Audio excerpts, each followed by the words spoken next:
Good evening, everyone, and welcome to the Tuesday, June 23rd City Council work session meeting. Excited to see everyone here tonight. We have two items on our agenda, the disparity study and the comp plan. I will turn it over to our city manager, Mr. Alan Archer. Sir. Good afternoon, Mr. Mayor, members of City Council. Good afternoon, Alan. The first item this evening is the city's disparity study. BBC Research and Consulting has completed a comprehensive review of our contracting data and market availability.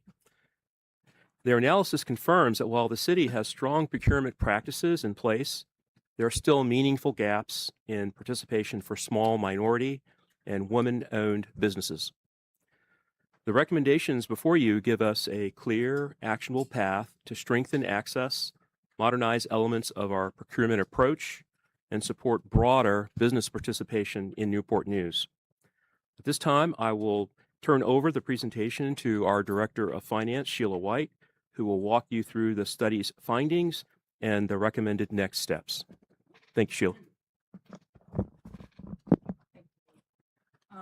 Good afternoon, Mayor and members of Council. This afternoon, we're going to hear from Dr. Samir Bawa and Juliet Coconut, his associate of the BBC consulting firm, who'll walk us through their findings. I can switch on the microphone. Certainly. I'll briefly outline how we propose to put those recommendations into action through the Bridge Forward Business Access Program. Our procurement officer, Gary Seitler, who has overseen the body of work since the onset of the study, is here and available to answer questions concerning our current SWAM program and the execution on the implementation of the recommendations from the study. I'll now turn it over to Dr. Bawa.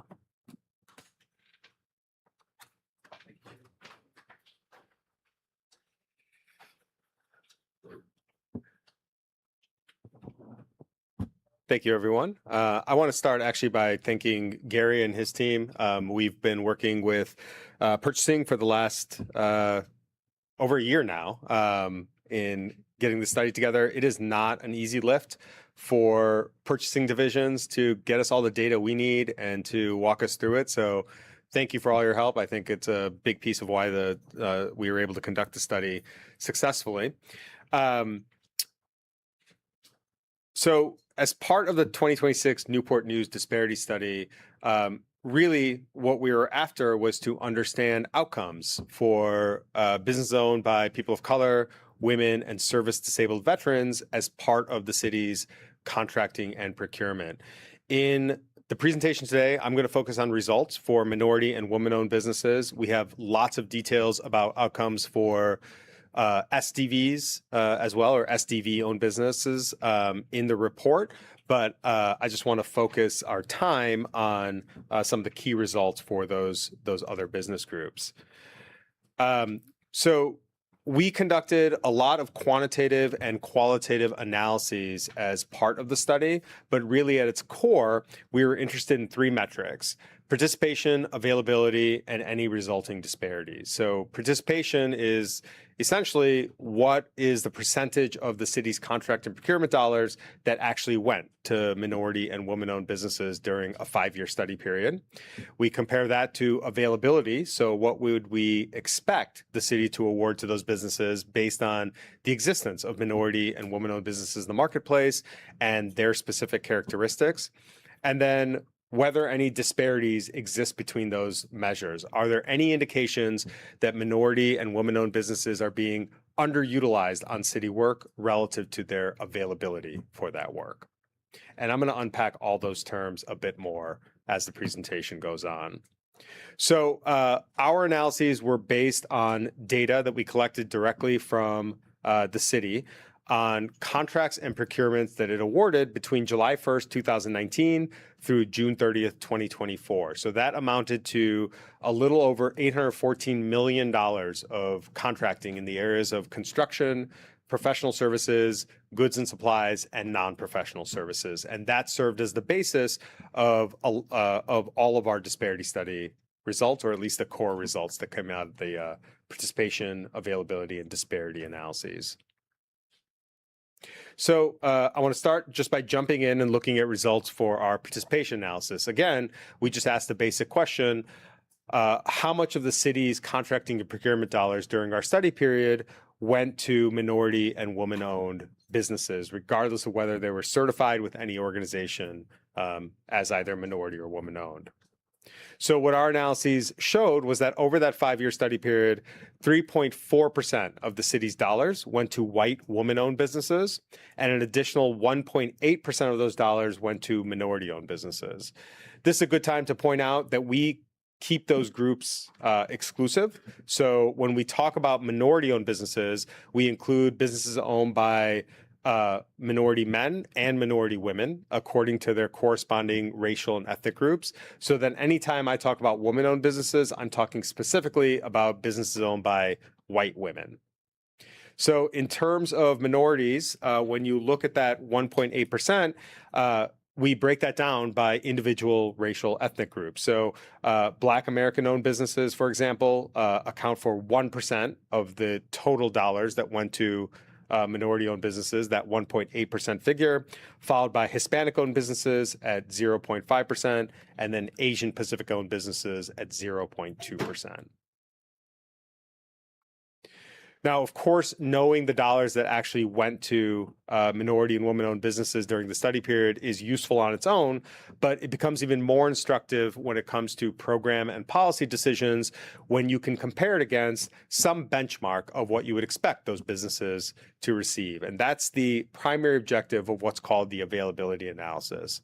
So as part of the analysis, we go out into the marketplace and survey hundreds of businesses so we can understand for businesses that do work that's relevant to city contracting and procurement, what are their characteristics and are they interested in doing government work and a variety of other factors so that we can take that information and then match it on a contract by contract basis to the characteristics of the work that the city actually awards. So in doing that, we can then come up with precise estimates of the dollars we would expect those businesses to receive on city work based on their availability in the marketplace and their specific characteristics and business factors. So the results of the availability analysis indicated that one might expect 10.4% of the city's dollars to be awarded to white woman-owned businesses based on the types of work and the characteristics of the projects that the city awarded during the study period and the characteristics of white woman-owned businesses in the marketplace. And then 14.9% of the city's dollars one might expect to go to minority-owned businesses. When we break that number down, again, that varies group to group. So Black-owned businesses accounted for 5.2% of that 14.9% figure. Asian Pacific-owned businesses accounted for 4.6%, and Hispanic-owned businesses accounted for 2.8% of that overall minority availability. So once we calculated participation, we estimated availability. We then assessed whether any disparities exist between those measures. To do so, we simply took the participation of a particular business group for a particular set of city contracts divided by their availability for that set of contracts, and that results in what we call a disparity index. So essentially, what a disparity index tells you is for every $1 of estimated availability, how many dollars was a particular group actually receiving in city contracts. So I'll show you those results on this graphic here, where on the vertical axis, you see different disparity index values. So that ranges from $0 up to $2. And then there's a horizontal line at $1. That's what's called a line of parity. So what that means is for every $1 of availability, a particular group, if they're on that line, was receiving $1 of actual participation. So that indicates that participation is largely in line with availability. Anything above that line means that the group actually received more dollars than we would expect based on their availability. Everything below that line indicates a disparity. That group was underutilized relative to their availability for city work. And then importantly, we indicate with this pink box the zone of substantial disparities. So anytime a group shows a disparity index of 80 cents or less, that indicates that they are substantially underutilized on city work. And historically, that has been taken as an inference of discrimination by courts across the country, including here in the Fourth Circuit, where Newport News operates. And that can serve as support for an organization to use race and gender-based measures as part of their contracting inclusion efforts to help increase the participation and address barriers that minority and woman-owned businesses might be facing in the larger marketplace. So any indications of substantial disparities are very important in terms of decisions that the city might make for its contracting programs and policies moving forward. So looking at high-level results, this is considering all of that $814 million of contracting that I mentioned earlier. When you look at white woman-owned businesses, they showed a disparity index of 33. What that means is for every $1 you would expect them to receive based on their availability, they only received 33 cents in city contracting and procurement. So that's a substantial disparity. The outcomes for minority-owned businesses are actually a bit worse. So they actually only received 12 cents for every dollar of availability, again, indicating a substantial disparity. Now, I'm only presenting these results at a high level. We actually looked at these broken down by different contract sets, broken down by the different minority groups that I talked about earlier. All of those results were remarkably consistent. So in the spirit of time, we wanted to show just these results because they're actually representative of almost all the results that we show in the disparity study, regardless of what contracts we're looking at and regardless of what individual group we're looking at. There were substantial disparities for all intents and purposes across the board. So in identifying these substantial disparities and just the pervasiveness of those disparities across different contract sets and different groups, we developed a number of recommendations that we think the city should consider in helping to support businesses in the marketplace that appear to need the most support. We provide details about each of these recommendations throughout the disparity study report. I want to focus in on two key recommendations here today because we think that, we've seen with other clients that these can go a long way in helping to support both small businesses, but also disadvantaged businesses as part of their contracting, including minority-owned businesses, woman-owned businesses, and service-disabled veteran-owned businesses. And those are developing a small business program, as well as introducing the use of or introducing MBE WB contracting goals, which I'll talk about second, and doing so in a narrowly tailored way so that it meets constitutional standards and legal standards around any race or gender-based initiatives that the city might decide to use. So beginning with the small business program, we think one thing that can really help without using race and gender-based measures, both minority and woman-owned businesses, but other or small businesses in general, is developing a small business enterprise program that's specific to the city. There's a lot of information that we've collected as part of the disparity study about your marketplace, as well as information about businesses that are interested and available for your work. And the city can make use of that information to create an SB program that's specifically tailored to the characteristics of your business community, but also their needs and identifying those businesses that need the most support. So we recommend that the city use information like average revenues, the largest contracts that different businesses are able to compete for, whether they work as prime contractors or subcontractors, and then develop an SBE program that's targeted towards meeting those needs. We also think that it's a good idea for the city to think about building this program around a tiered certification framework.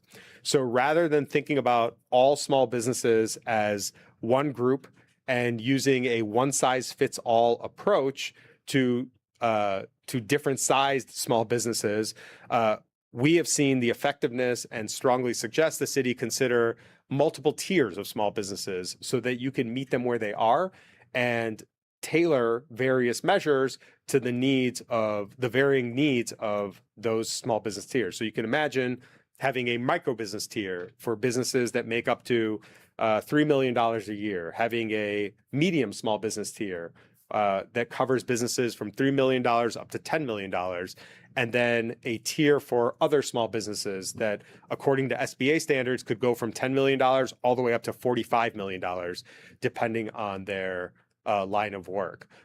We have a lot to say about how to define those tiers, which we can certainly talk about, but that's just a model where, again, it's not a one-size-fits-all solution, but you're identifying the very different needs of a business that makes $1 million a year versus a business that makes $30 million a year, and addressing those needs in a more tailored way. It also allows you to vary the measures that you use as part of the small business program, again, according to those needs. So you can imagine using things like setting aside certain contracts for exclusive small business competition, using contracting goals as part of awarding contracts where prime contractors have to partner with small businesses in order for their bids to be considered responsive. And that can change whether you're dealing with whether you're targeting micro businesses versus medium-sized small businesses versus other small businesses. So it just gives you a lot of flexibility to tailor a small business program according to marketplace needs. The second recommendation I wanted to talk about was the potential use of MBE and WBE contracting goals. So just to be clear, this is what's considered a race and gender-based measure. And there are a lot of legal considerations that Newport News would have to make in implementing the use of goals of this sort. Essentially, how the process would work is when you are, as part of contract solicitations, the city would set percentage goals for the participation of MBEs and WBEs as part of the contract based on their availability for that work and other information that could come out of the disparity study.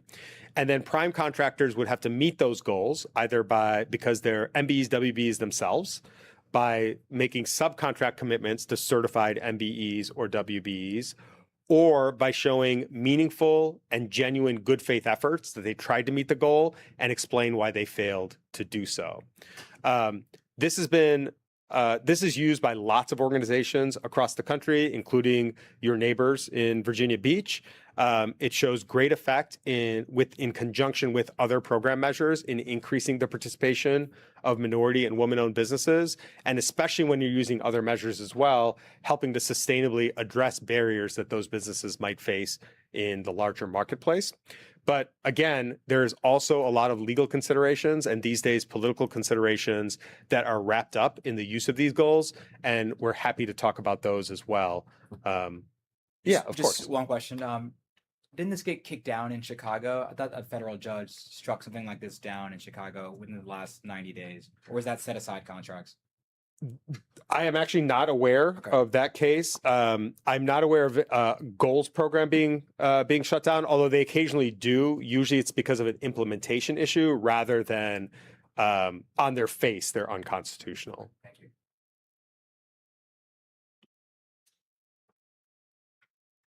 The only thing else I want to present was a thank you slide and open it up to questions, but Thank you. I know Councilman Long, I think, was the one that requested this. Oh, yeah.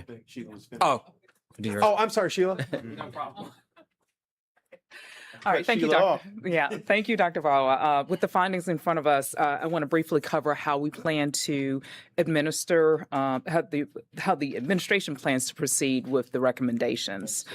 We've built an implementation program that we're calling the Bridge Forward Business Access Program. It covers the study's recommendation into actionable steps to move the needle forward on the study's findings. The first step of this is with governance. In the first 2 months, a work group that includes finance, purchasing, the city attorney's office, and economic development will convene.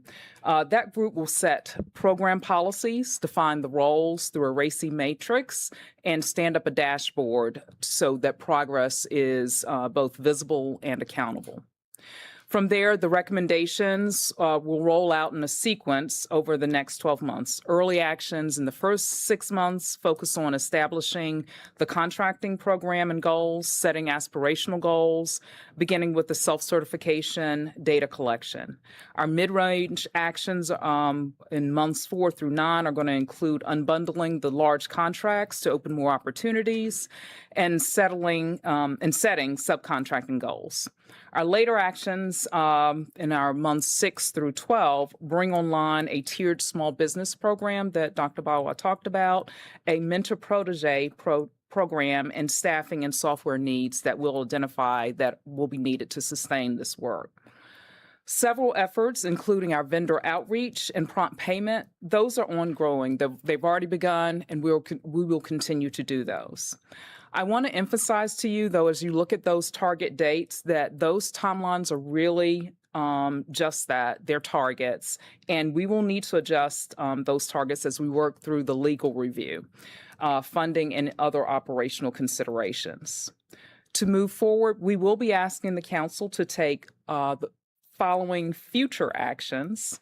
First, you will need to adopt a resolution authorizing the program, and then second, authorize funding for new staffing and positions to determine how we effectively implement the program, and then third, appropriate that funding for software. So now I think we're ready for any questions that you may have. Councilman Long. Yeah, I want to say thank you to the consultant and to the team for putting together this presentation. One of the things we did talk about in the finance committee, I think it's pertinent that we do this with this Bridge Forward Business Access Program. We should think about some other SWAM businesses that have been successful to make sure they have a sounding board, so we don't develop a program and it's not really doable. And so I think it's an opportunity for some other SWAM businesses to get involved and help them kind of move through those that process. But I do really appreciate it. We got a lot of work to do to bring up the SWAM businesses to meeting closer to their availability. Thank you. Sheila, City Manager, thank you for putting this together. We appreciate all the hard work that went into this, and we thank our partners in helping complete this. And as Councilman Long stated, we did have an opportunity to go through this during our last meeting, and I encourage everyone, when you get an opportunity, to go through it in its entirety. What I do want to mention, I'll share the same things that I shared during the committee meeting, that clearly we have a lot of work to do, right? When back probably about 3 years ago when I was originally campaigning, and you probably all can attest the same thing, you hear on the campaign trail that Newport News either gives you a slow no or it's extremely hard to do business with us, right? This is an opportunity, if we take this serious, to address a lot of those concerns. So I'm grateful that we are here, but at the same time, we've all noted it's obvious that we have a lot of work to do. So that is all that I wanted to share. Thank you. Councilwoman Vick. Yes, I am just excited about what you all have brought forth today. And I see this item up here, the prompt payment program. And so I think that's so important. I'm thinking it is because so many small businesses, part of their problem, they don't have the startup money to get started. So I really do like that you're paying attention and have that on the forefront, to help the businesses get started and get supplies and things like that, because I hear that so much out in the community. I want to start my business, but I don't have the funding. Where do I get funding? And so that's part of an important part of getting the small businesses started. So I really appreciate The that. prompt payment is actually on the invoicing side, which means that we are in compliance with the Virginia Code, which says that we need to pay a vendor within a certain period of time in order to be in All right, compliance. yeah. So you have 30 days to pay that invoice, 45 if there's a dispute. What we were doing in the past was we were kind of holding to the contract terms. What I've encouraged our AP team is if the invoice is in good order, there's no need to hold it. We're not actually making a lot of money holding these small businesses. Get it out the door. So we're generally within 2 weeks of us receiving the invoice, those payments are out to the vendors. And I know we're getting ready, we're getting light on time, but I want this to keep going. I do want to double down on Councilman Vick's point. I know Alan and we have a meeting with Peninsula Cares. As a reminder, that's the CDFI that was started. They're actually expanding to South Side, and so I think that's that access to capital that Councilman Vick was referring to. So I think it goes hand in hand. Councilman Long. I was going to double down on that too. Okay. So I think we do need some more access for funding. So Got it. that's I it. just have one Councilman comment. Coleman. Great presentation, great report, really appreciate it. And the recommendations, I think if we have an opportunity to make this happen, I think it's going to be great for our city. But one thing I wanted to bring up, I think it was about 10 or 12 years ago, we tried to pull up a preference bill up to the General Assembly because the state code and procurement laws prohibited us from doing a lot of things. Are we going to need to go to the General Assembly to ask for permission or get anything changed so we can implement some of these recommendations, or are we good to go currently? I don't think we're going to need to request permission from the General Assembly. There's already some authorization there for implementing measures in response to a study like this. The bigger question is going to be making sure that any race or gender-based measures that we try to put in place comply with the Constitution, especially in light of some recent court rulings. Very good. Okay, thank you. I just want to be clear because I think what you were referring to was business in Newport News getting government contracts from Newport News. I think that's what he's referring to, Yeah, that was. not from the racial aspect of. Yeah, that's what, I mean, because it just reminded me of the times where we had a preference bill. We said if a local business was within 10% of the lowest bid, that they would get another opportunity to rebid and try to get it. And it just sounded very familiar to what we're trying to do here. I was wondering if we're going to have to do any, because it got killed in the General Assembly. Once we presented the bill, the lobbyists flew down and just tore it apart. Yeah, I don't know if there's authority for a preference bill for local businesses like that, but we'll do some research. Is there anything else from City Council? Okay, thank you. We Thank you. appreciate it. Thank you. Next up is the comp plan. I'll turn it over back to our city manager. Our second item on tonight's agenda is the comprehensive plan, the city's primary framework for guiding land use, development, and redevelopment decisions. Newport News adopted its current plan, One City, One Future 2040, in 2018. Under the Code of Virginia, localities are required to review their comprehensive plan every 5 years to ensure they remain relevant to evolving conditions.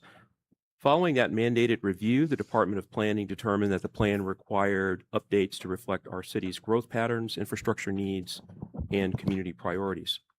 That update process launched in 2024. You all may remember several updates that were shared with you when the process initially launched, and it has culminated in the One City, One Future 2045 comprehensive plan, the draft before you this evening.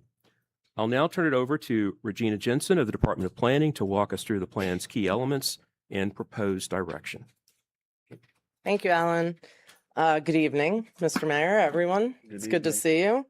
It's my pleasure to be here today on behalf of the Planning Department to present an update to the comprehensive plan.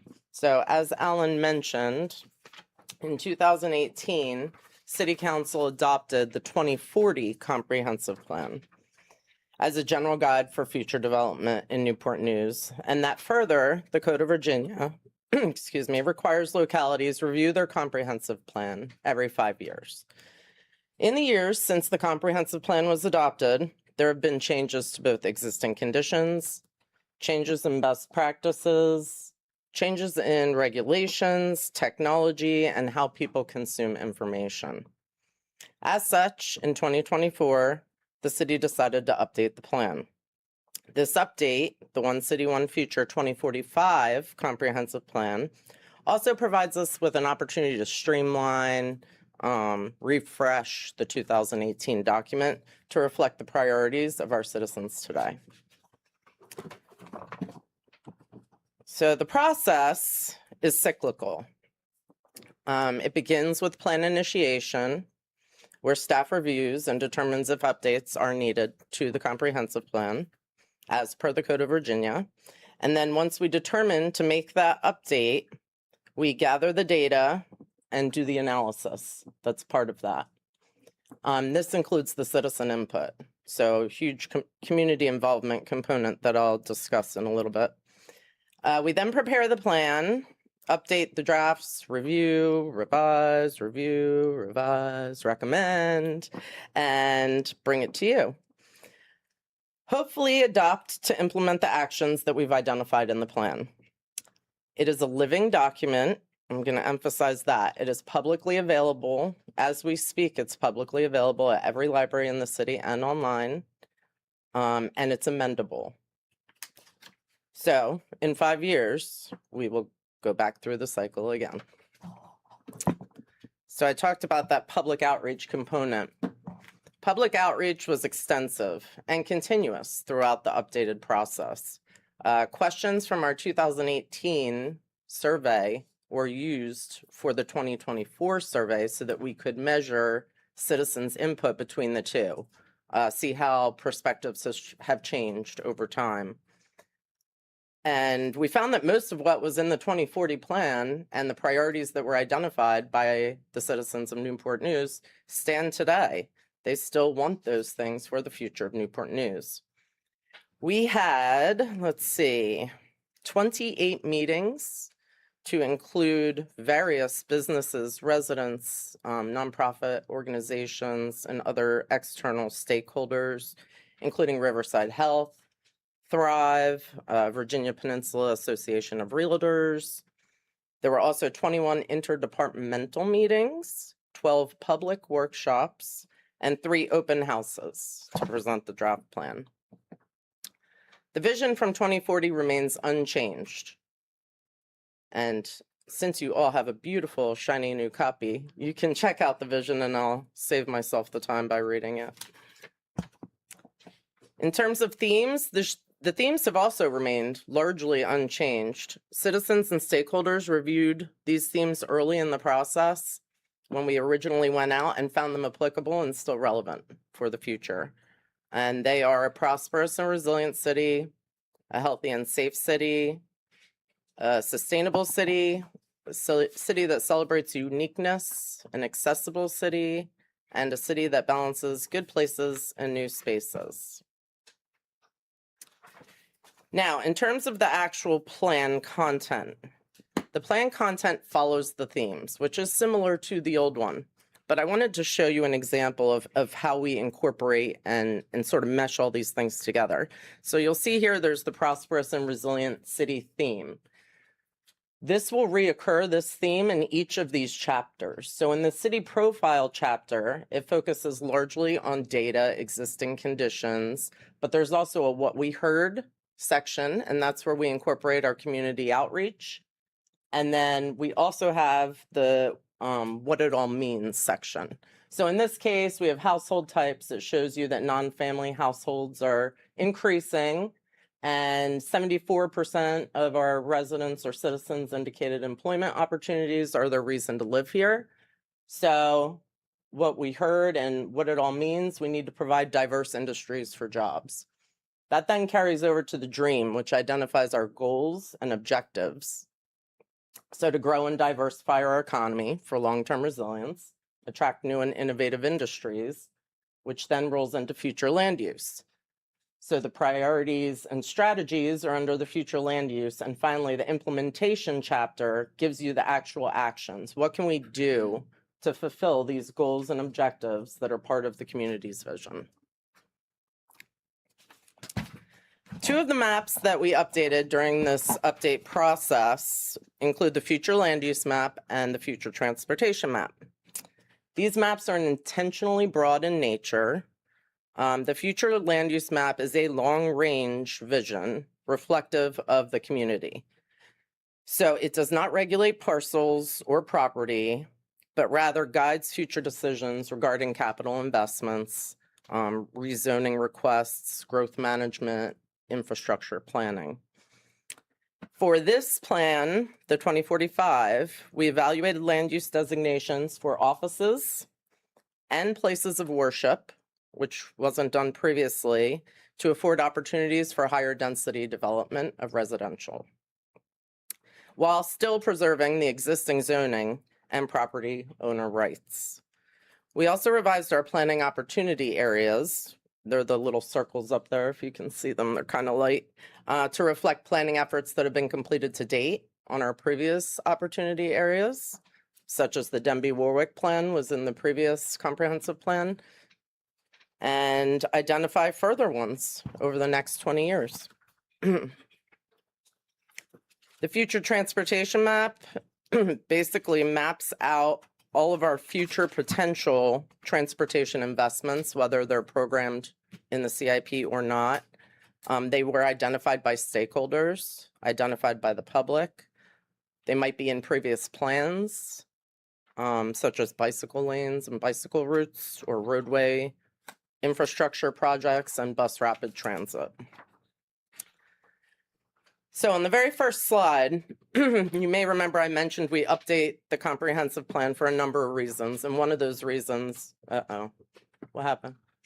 One of those reasons is to accommodate changes in technology and the way people consume information. So the copy you have in front of you is the hard copy. That's the print copies that'll be in the libraries. Is it not playing? Do I have to hit play? Oh, there it goes. Okay. So we have this in the interactive PDF version that will be online.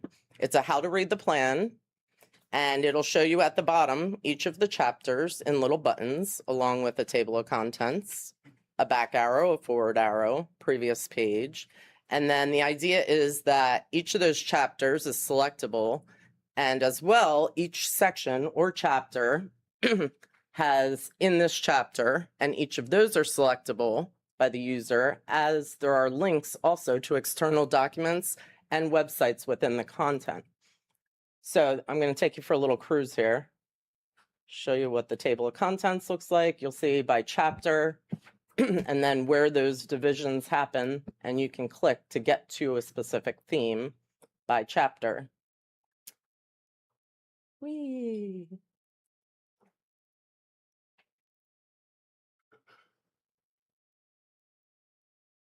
And then we can come back and hit previous view, and it brings us back to how to read the plan page.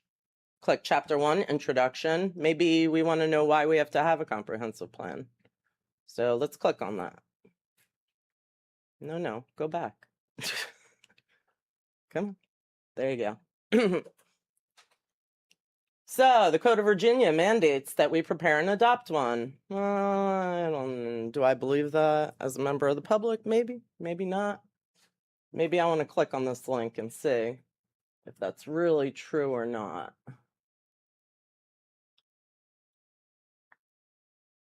Oh, well, look at that. It is true. Okay, so that's just an example of some of the interactive format that you'll find throughout the entire document when it's online and an interactive PDF. And again, the navigation, you can hit previous view and then previous view again, and it'll take you back to how to read the plan page, which gives you a little bit of direction.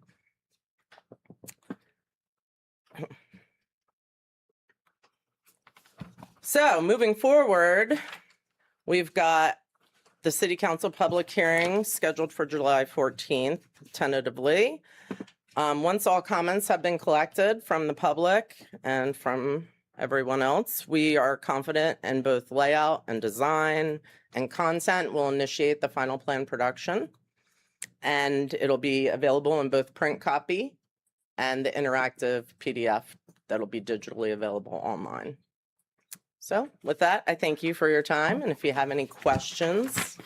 Thank you. We'll turn it over to Councilman Long at this time. Thank you for that presentation. I know doing a comprehensive plan is long. I've done at least 3, I think, over the years. One of the things I noticed here, the future land use map, I looked at the 2040 map and it's largely unchanged. And the only reason I'm concerned about that is we just completed our housing study, and one of the items was that we had to replace 17,000 homes and build 4,000 new. So looking at this map, it doesn't look like it lines up here, unless the idea is that we're replacing 1-for-1 house on that one location versus going out to different location to redevelop. And I guess it's more so a conversation for council for that kind of direction is how we want to actually redevelop the city, because the way it sits now, we may not hit that goal in 25 years. So I just want to bring that to everyone's attention. I did talk to some builders. I've been going out talking to builders, and one thing they're always saying and asking, the map is how they come to us. And so they're not going to go through the process of doing an amendment to the comp plan and then going to do rezoning, because then that's time and money wasted and spent. So they'll go somewhere else. So that's something we need to really think about before adopting this comp plan, because this land use map, it looks like it did 5 years ago. And I'll add a tiny bit to that in terms of, I mentioned the offices. We had a large number of offices, and this map is obviously impossible for you to really view at any scale unless you were online, zooming in and out. And maybe that's something we could provide you, to show you the closer areas.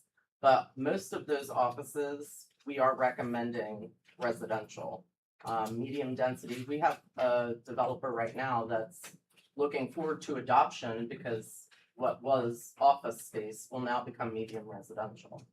So those spaces we are recommending for that. There's other spaces, churches, we're also recommending residential, consistent with the community around them. In terms of zoning, I have our zoning administrator here, Nayoka Hall, who I'm sure would be pleased to answer any additional questions about efforts moving forward with housing. No. She's like, I don't know what I'm gonna do. You're doing fine, Gina. Just keep going. So single family, I guess what it comes down to is there's a lot of single family. Yeah. There's a lot of single family existing in the city. And what we heard is from the single family, they want their single family and they want to keep it that way. So I'm not sure how we can convince them to say, or if they would want to, and it would have to be dependent on their surrounding land use. And we don't have to keep up a lot of time in the work session, but I think what may be helpful is to talk to you to figure out that office space, how much converted into residential, so we can see if that number is going to actually move us to get to our goals in 25 years. Absolutely. We can do that. So. And just to add to that. Please use the mic. Oh, sorry. Yeah, I can hear you, but the audience. I'm sorry. So ultimately, to add on to what Regina was just saying, the comprehensive plan, it is a living document. So with that, I understand not wanting to wait, but it is revised. We review it every 5 years. But additionally, if it dictates a need for change, we, the city, can do a text comprehensive plan amendment without the cost being added on to whomever needs that necessary change. And then they can just simply file for rezoning. And that's typically how it works. We'll go in and look at areas like a lot of the office spaces, as well as sometimes commercial, and make that necessary modification to accommodate housing. And the General Assembly, with religious housing going forward, will have a great deal of opportunity to create housing opportunity. And while you see the low and very low residential housing component. Most of that is our older housing stock as well as our older lots that are on the waterfront communities. So we do want to protect and preserve those areas, basically due to a lot of the environmental impacts. So we'll have that opportunity to come into the inner part of the city and do that. And we can run those numbers probably with all of the new development plans we've received to see where our numbers actually lie at this point. Okay. All right, thank you. Is there any further discussion from City Council at this time? Okay, thank you. Yep. Sorry, I didn't use the mic. No, it's good. I'm pretty loud, so. Thank you. Next up, we'll do comments, ideas, suggestions. So I have a few comments, but I'm going to save mine for the last. So I know we have a new city clerk, and I know I talked to the vice mayor about this. We're going to do for the council contingency forums going forward. So in the new sort of fiscal year, if you're the sponsor of one, just feel free to read your own. So that way they're not all coming to me. But I think the head of the finance committee is going to read them today. And we're going to go from there. Is that still accurate? Yeah. Okay. So I'll turn it over to you. All right, to close out the fiscal year FY26, I have the following before me. The first is a 2,500 sponsorship for the Dory Miller Youth Football and Cheer Program, sponsored by Councilman Ely. I know we cannot vote in block, so we need to vote individually, correct, Mr. Attorney? You can vote in block. Oh, okay. Unless council wants to pull one of them out. The reason I advise you not to vote in block before is because there's a conflict for a member of council. Got you. So Bob basically told us something. No, I'm just messing. All right. Unless if anyone has any questions as I read them, please feel free to say something. So like I said, the first one is 2,500 for Dory Miller, sponsored by Councilman John Ely. The second is for the Denby Lions Club, which is sponsored by me for 5,000. The third one is for In Touch Community Development Corporation. Not corporation, excuse me. It's a nonprofit. Sponsored by me for 7,500. And then we have For the People MOS Inc. Family Takeover at Todd Stadium. Sponsor is Councilman Long for 15,000. And then we have Walk and Ward Foundation, which is sponsored by Councilman John Ely. And then the last one on here from council is the remaining balance going to the Peninsula Agency on Aging. And so actually I'll say my comments at the end for that one. Those are all the remaining council contingency requests that we have. Do I have a motion to approve them? So move. It's been moved and seconded. Call the roll, please. Councilman Harris, 4. Mayor Jones, 4. Councilman Long, 4. Councilwoman Vick, 4, Vice Mayor Bethany, 4. Councilman Coleman, 4. Councilman Eman. 4. Motion passes 7-0. Thank you. And the last thing that we need to touch on in regards to this is, I know for the Southeast Community Day Parade, Councilman Harris, we're going to support them in FY26, although it is in FY27, correct? We are all in alignment with that. I just want to make sure. Correct. All right. I think that is it, Mr. Clerk. All right. Well, those are all the council contingencies. Thank you, Vice Mayor. We'll start with your comments now. All right, yes. The last thing I have really is we all were able to attend the Community Violence Intervention Symposium, if I'm mixing the name up, excuse me, that Miss White put on with Miss LaTanya Wallace, and they flew some folks in from Jersey, I believe. I'm just trying to see if there is an appetite from council to help them in this pilot. I think what they presented to us is very intriguing, and one that helps us continue to move the violence and prevention narrative here in Newport News. So no action today. I just want to know, is there an appetite for all of us so we can start exploring what we can potentially do? I'm sorry, Councilman Ely. I would say I had the opportunity to go some of their events, and I think the work they're doing in Newport News and listen to a lot of people that what they're doing across the United States would definitely be an appetite to initiate some of those same efforts in Newport News. So I would support it. Yeah, I would say the same. I would be interested in exploring some more community-based public safety and make sure the justice system, courts, Commonwealth Attorney, City Manager, all those bring some recommendation. Maybe there might be something for your committee to look at. I think obviously, I think we're probably all going to be in agreement on it. I think from a Jerry's perspective and Alan's perspective, I'm really looking forward to seeing what Congressman Scott, if he's able to get us the community street team. Like, we're not going to be able to afford a community street team. However, the federal government can. And so that can also support, I think that goes hand in hand. So I will include that as we explore. That works. I just have one thing, Vice Mayor, to say about it. I just love with them and their working together for years. So many people have worked with the groups, gang members and everything, but they just met in office with themselves, with their team. There was not a lot of, street walking, talking to people hands-on to really find out what is going on outside of where we sit in the office. So that's what I really want to support them on. They are really, as they say, boots on the ground within the community. So I definitely will support that. Got it. Understood. I know what's next. And I know I said that was the last thing, but I forgot one more thing. It's in regards to us. I'm glad that we're able to support the Peninsula Agency on Aging. They do phenomenal work. Yeah. But what I want to flag is when doing a comprehensive look in CSAG, right? 20% of it goes towards gun violence interprevention and prevention. Another 20% goes towards tourism.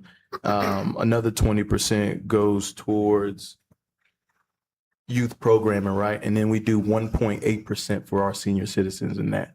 So I want to flag that, because when we start thinking about what we can do to advance organizations that are doing phenomenal work in Newport News, we definitely need to support organizations that are looking after our seniors. So I'm glad that we were able to do this now, but I just wanted to flag that now. And we'll continue that conversation as we explore CSAG allocations. That's all I have. Thank you, sir. Councilman Long. No. One second, Alan, do you want to go?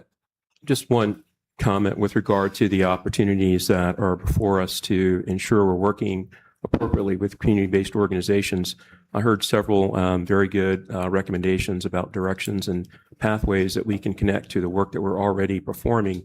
I think what I wanted to reinforce for me is that these new opportunities are not pursued in isolation, but they're pursued in conjunction with our plan for growing efforts through the Office of Community Safety. Yeah. I think that's the conduit that allows us to attach these additional efforts to. So I just wanted to sort of clarify that that's also the framework that you were thinking of as well. Absolutely. Yeah. Thank you. Councilman Long. Nothing. Councilman Ely. Nothing, sir. Councilman Vick. Councilman Coleman. Councilman Harris. Just a few things on my end. So the first one is a thank you to Jerry and to everyone that was involved in the General Assembly and the budget. Over the weekend, both the House and the Senate, they met and they were able to get a budget together. That budget is now at the governor's desk for signature. We put out a report tonight, but basically there's really 4 things that are going to affect Newport News and one that we need to talk about probably tonight. So the first one, which goes to our community safety, is Newport News was not included previously in the Safer Communities program. That's that $12 million program. I think it's now $13 million, and now we are included. So I think that's a huge win for Sunithia and for everyone that was involved with that. My favorite is probably going to be the Navy loan. That $40 million is not only guaranteed, but there is a provision now for total loan forgiveness. So Jerry, I know that was huge for us. And just thank you to Senator Locke and Delegate Price for carrying it both in the House and the Senate. And one that Councilman Long has been talking about for a long time is the governor's probably going to sign it, but we have the option to put on the ballot the ability to have a 1% sales tax to be used only for the construction of new schools. We're going to have to move pretty quickly if that's the will of this body and the school board. But ultimately, all you're saying is you're putting it on the ballot and it goes to the voter. So, Bob, do you want to speak about the timeline for that? Well, you would need to take action at your next meeting to authorize that. And we would need to have the judges enter an order to put it on the ballots within about a week. So it would be a tight timeline to get it done. Vice Mayor? No, I was about to call it that because Bob mentioned it earlier. Bob, can you just the reality of getting it before a judge? I mean, you are our attorney, man. How soon of a turnaround can that happen? Is that even possible? It's possible. I don't know that it's not a certainty, but it's always possible that we could try to fast track something like that to get it before a judge. Okay. And the mayors talked over this weekend. There are some mayors that are pushing it in the July meeting, but we have to decide. And really, I really think it's a school board decision because it affects them. So I think we should all talk to our counterparts, but we can have that discussion offline. I just wanted to flag if we're going to do this year, and we're not voting for anything. We're just saying we're going to put it on the ballot, and then the voters decide. It's a referendum, right? So just thank you for everyone that was involved in all things General Assembly. Oh, the last part of that was there's going to be a 4% teacher raise. So I know the school board is excited about that. Thank you to staff for Juneteenth. So whether you're fire, police, communications, comms, everyone that was involved, it was a really good time. I think everyone was able to attend. I did Hampton on Friday night and our city on Saturday night. I think they were jealous of our vibe. So I know you did a lot of work with that, Alan. So we definitely appreciate all the work that you did. Two things that I do want to talk about, Alan, is one, if we could put on the agenda for probably closed session. I know Councilman Coleman was able to go to the PAC meeting, and there's one coming up. But that Mobility Innovation Center, I think it's time that the PAC, or at least the chair and the vice chair, brief the entire council. As a reminder, we're in year 2 of a 3-year sort of deal. And I think now is the time for updates, especially as we go into next year. And I know Alan's already starting the budget process, so maybe not July, but I mean it's got to be in August or September timeframe, I would say, for Xavier. And the last thing, Alan, I don't know if this needs to be a work session topic or a talk with Craig and engineering and maybe the Central District individuals, but we got a call into my office from a few businesses on Warwick, and that construction is like crushing them. They're like unable to sort of pay their rent because there's cones everywhere. They're being blocked. And so they showed me basically their revenue statement from pre-construction to post, and it's pretty abysmal. And so I know the language that I got was, it's not us, it's contractors. Like, I think we're sort of past that at this point. It's pretty bad down there. So I'll turn it over to you. What I'd like to do is provide Craig, our Director of Engineering, with an opportunity just to give council a brief update on the project. So he's prepared to do so at this time. Yeah, if council will indulge me, the amount of calls that we got, it's time. You're talking about that strip on Warwick Boulevard. Yeah, sorry. And just real quick for context, is this a us meaning city thing, or is it like It's contractors. natural gas or something like that? It's contractors, but Craig will talk about it. Yeah. Actually, the good thing is the project is progressing. For a while, almost a year, the contractor was sitting idle. Now it's because we had some Dominion issues, some conflicts that we ran into with Dominion. So the contractor just stopped work. We had to wait for Dominion to get their stuff done. They started back up in January. And the project itself is going to be going from Raleigh Road just south of Government Ditch. All right. So they're working their way. They're actually at Rivermont right now, working their way to Raleigh Road. So they're not far from that. The project itself is about 68% complete. The substantial completion date is December of this year. So it's, we may say that's still far away, but it's closer than what we've seen in a while. So they're actually making progress. The unfortunate thing right now, I said they're 68% complete, but just like Dominion, we've run into some other conflicts just recently on Rivermont. So we run into a sanitary conflict that we were handling as well as a water line issue as well. We got to offset the water line. We're working with Waterworks. The contractor is doing that right now so that we can offset the water line to get the storm sewer in. The idea is that we're hoping that they'll start back up on the pipe work for the stormwater next week. So everything, hopefully the conflicts that we're running into, they should be buttoning up on that. I think the comment that and the calls that you got, Mayor, I believe are from some of the businesses. We've had some of those calls. I think there's confusion. The contractor has always allowed access into the business entrances, but with all the drums and the cones and the things that are in there in place, I think there is confusion that folks don't realize that the businesses are open. So we've reached out to the contractor, and actually this is a while ago, and for some reason, I don't think the contractors had these things in place. We said, put some signs up so that you can actually say that the entrances are open.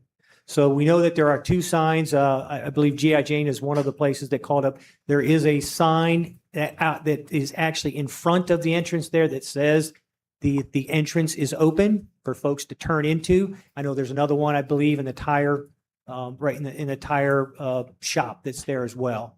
So we're trying to accommodate that. If you believe that there's other issues, please let me know. But we're having that conversation with the contractor to try and address other things that are coming up. So I'm gonna let the vice go. So I would say one, thank you for the update, and I would defer to the central member. I know it's your district, but the way that I mean, it's kind of south central. Yes. Right. So all four of you, It's right on the board. yeah, the four of you down at the end of the table. I think it does us no good to put a lot of staff time into Morrison Station and bringing back Hilton and the entire area if we start to gut like those old and small businesses. And so, Alan, what I would say is there's probably an opportunity where if someone from the city, I know I've been out there a couple of times, I'm sure people have as well, but someone from the city, I don't know if that's a Florence or if that's whatever, but someone needs to go down, needs to talk to the business owners in person and figure out what we can do to help. If it's like a sign, if it's hey, I can't pay my rent and there's a tax deferral, let's talk to Tiffany and Sanu and like let's see what we can do. But I'm just tired of like getting calls saying I can't pay rent and the city, it's not fair to them. And if it's the wrong answer is not our problem, contractor, it's just that's the wrong answer. So if we could get that done, and I would defer to the four of you down there because it's like South Central, but I know I go there a lot to shop for some items, and so that are going to be banned soon. So, so I'm there like every other day shopping, and it's getting pretty bad there. If I can, just really quickly, two things. One, can you just what is the project?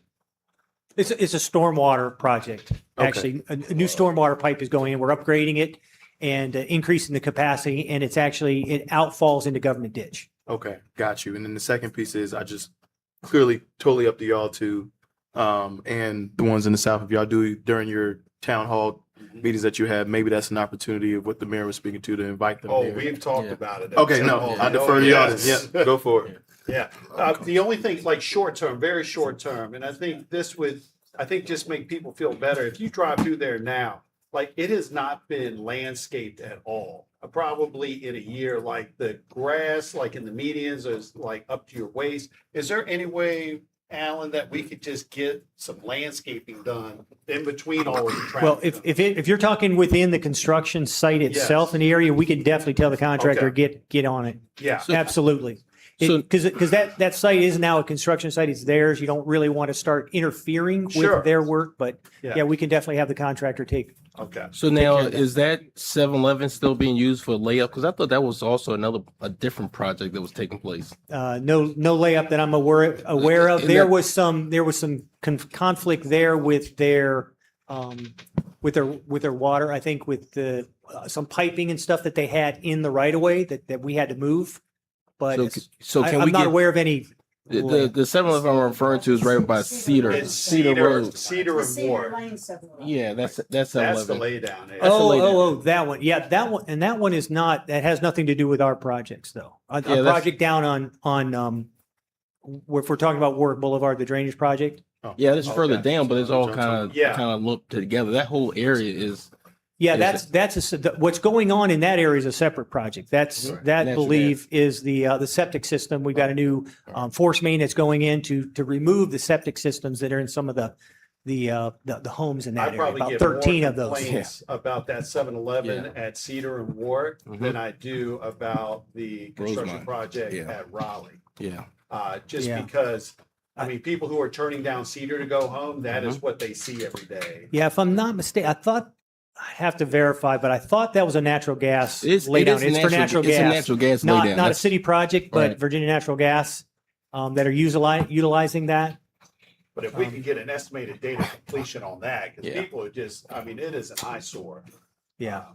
So I think one, thank you for City Council, Craig. Sorry to put you on the hot spot. It's just when I get someone calling and they're crying, it sort of pisses me off. So I think, Alan, if we could have, I don't need a report by Friday, but I think in the council memos, if we call it next Friday, I don't need it to be done, but just a plan to communicate. Someone from city staff needs to go out there, talk to business owners, communicate the timeline, and then I would defer to the council members who's your district, how you best communicate to your constituents. Okay? And the last thing I'll say is to double down on what the vice mayor said. I know we picked the Peninsula Agency on Aging for our contingency funds. I had the opportunity to do Meals on Wheels with the mayor's office. It's a really good time. So if you're able to go out there, they give you, I think it's 10 meals in a route. I think Dorothea probably got 20 meals, and I think her and Tiffany had a longer day than I did. But it's good to see like where the actual money is going. And I would say that I think 7 of the 10 people were really excited to see me. The other 2 were upset, but like they actually were like, the mayor's at my door. Let me tell you about a problem that I'm having. And so I think it's like a pretty cool time. So if you're able to go out there, I know Gerald and then would love to have you. I think with that, we're at 6 o'clock. If there's no other save rounds, Councilman Long, please take us into closed session. All right, I move pursuant to section 2.2, tag 3711, tag A of the Code of Virginia 1950 as amended, subsection 5, that council hold a closed meeting for the purpose of a discussion concerning a prospective business industry, subject which is discussion concerning the potential unannounced expansion of a business in the central district of the city. It's been moved and seconded at this time. Please call the roll. Councilman Harris. 4. Mayor Jones. 4. Councilman Long. 4. Councilwoman Biggs. 4. Vice Mayor Bethany. 4. Councilman Coleman. 4. Councilman Ely. 4. Motion passes 7-0. Thank you all.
All right, I move that members of the council certify that to the best of each member's knowledge, one only public business matter is lawfully exempted from open meeting requirements under the Virginia Freedom of Information Act, and two, only such but public business matters as were identified in the motion in which a closed meeting was convened were heard, discussed, or considered in the closed meeting by the council. Second. Moved and seconded at the time. Please call the roll. Councilman Harris, 4. Mayor Jones, 4. Councilman Long, 4. Councilwoman Vick, 4. Vice Mayor Bethany, 4. Councilman Coleman, 4. Councilman Ely. 4. Motion carries 7-0. Thank you all. Ginger, know what we're talking now? Yes.